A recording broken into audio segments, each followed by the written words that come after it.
ఇంకపోతే వీళ్ళు మెడికల్ కాలేజీల గురించి అడుగుతున్నారు. మళ్ళీ మాట్లాడదాం, మళ్ళీ మీ దగ్గరకు వస్తాను. కృష్ణవేణి గారు నమస్తే అండి.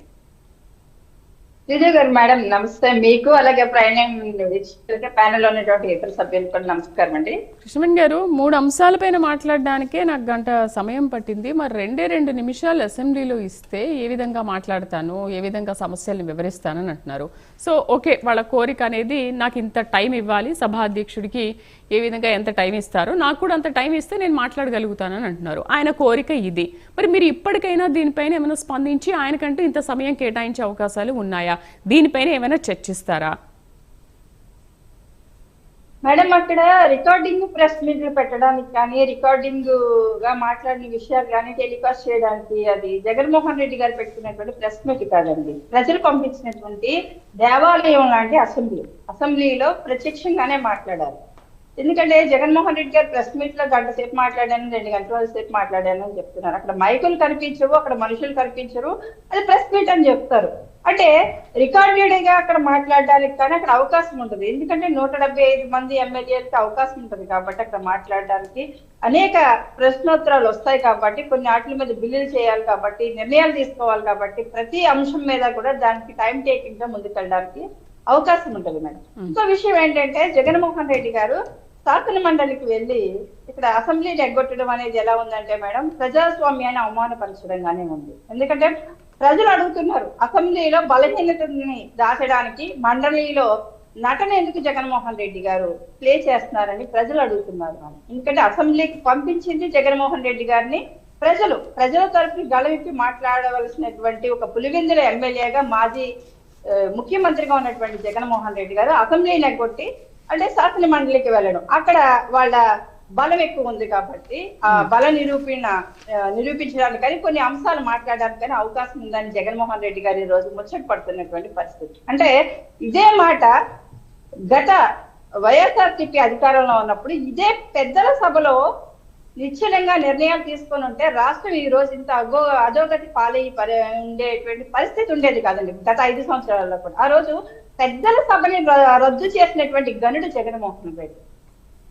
పెద్దల సభను రద్దు చేస్తానని ఆ రోజు ఘంటాపదంగా చెప్తే చాలా మంది పెద్దలు వ్యతిరేకించారు దాన్ని. అంటే అనుభవం లేనటువంటి జగన్మోహన్ రెడ్డి గారు మీరు ముఖ్యమంత్రిగా గాల్లో సీఎం అయ్యారు కాబట్టి రేపు పొద్దున్న రాష్ట్రం చాలా అధోగతి పాలవుతుంది, మీరు ఈ నిర్ణయాన్ని వెనక్కి తీసుకోండి అంటే జగన్మోహన్ రెడ్డి గారు అందరితో తిట్టించారు. ఇంకో విషయం ఏంటంటే మా అధినేత పవన్ కళ్యాణ్ గారి గురించి వెంకటేశ్వర రెడ్డి గారు మాట్లాడుతున్నారు మేడం. విశాఖ ఉక్కు ఆంధ్రుల హక్కు అని ఫస్ట్ బయటకు వచ్చింది జనసేన పార్టీ అధినేత పవన్ కళ్యాణ్ గారు. అక్కడ ఒక సభను నిర్వహించి ఆ తర్వాత మా పార్టీ కార్యాలయంలో మార్నింగ్ నుంచి ఈవినింగ్ 5 o'clock వరకు కూడా ఉపవాస దీక్ష చేసినటువంటి వ్యక్తి మా అధినేత పవన్ కళ్యాణ్ గారు. విశాఖ ఉక్కు ఆంధ్రుల హక్కు అని ఒక తెలుగువాడి గళాన్ని బలంగా వినిపించినటువంటి వ్యక్తి మా అధినేత పవన్ కళ్యాణ్ గారు.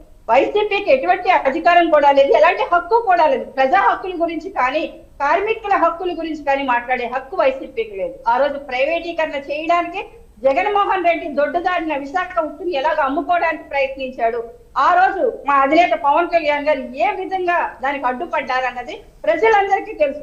మీరు మ్యాషప్ చేసినంత మాత్రాన, మీరు అబద్ధాలు చెప్పినంత మాత్రాన ప్రజలు నమ్మేటువంటి పరిస్థితి అయితే మాత్రం లేదు. జగన్మోహన్ రెడ్డి గారు ఏ విషయం మీద సరే చర్చ చేయరు మేడం, రద్దు చేస్తారు. రేపు అసెంబ్లీకి వచ్చినా సరే రద్దు చేయడానికి వస్తారు. సరే, ఇప్పుడు వైఎస్ జగన్మోహన్ రెడ్డి క్వశ్చన్ ఏంటంటే కృష్ణవేణి గారు, వైఎస్ జగన్మోహన్ రెడ్డి ఏమంటున్నారు, ప్రధాన ప్రతిపక్ష పార్టీగా గుర్తించడానికి ప్రభుత్వం ముందుకు రావడం లేదు, నాకు ఆ హోదా ఇవ్వడం లేదు, ఆ ప్రమోషన్ ఇవ్వడం లేదు అని. మరి ఆ ప్రమోషన్ ఏదో ఇచ్చేయచ్చు కదా.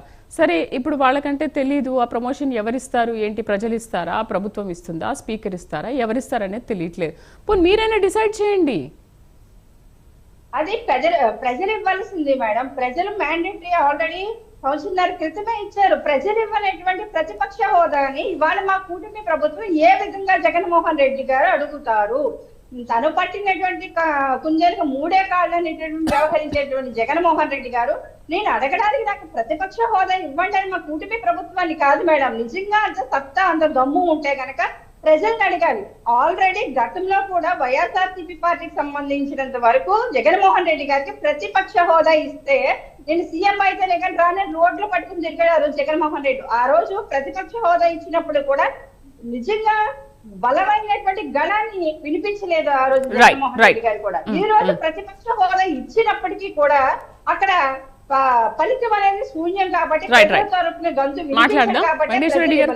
ప్రజలు ఇవ్వలేనటువంటి ప్రతిపక్ష హోదాని ప్రభుత్వం ఇవ్వలేదని తప్పించుకునేటువంటి ద్వారిని తప్ప ఇవాళ కూటమి ప్రభుత్వమే మేడం. వాళ్ళ శాసన మండలిని నిర్వహించేది కూటమి ప్రభుత్వమే, ఇక్కడ అసెంబ్లీని నిర్వహించేది కూడా కూటమి ప్రభుత్వమే. కానీ అసెంబ్లీకి రాలేనటువంటి జగన్మోహన్ రెడ్డి గారు శాసన మండలికి ఎందుకు వెళ్తున్నారు? రైట్ రైట్ వెంకటేశ్వర రెడ్డి గారు.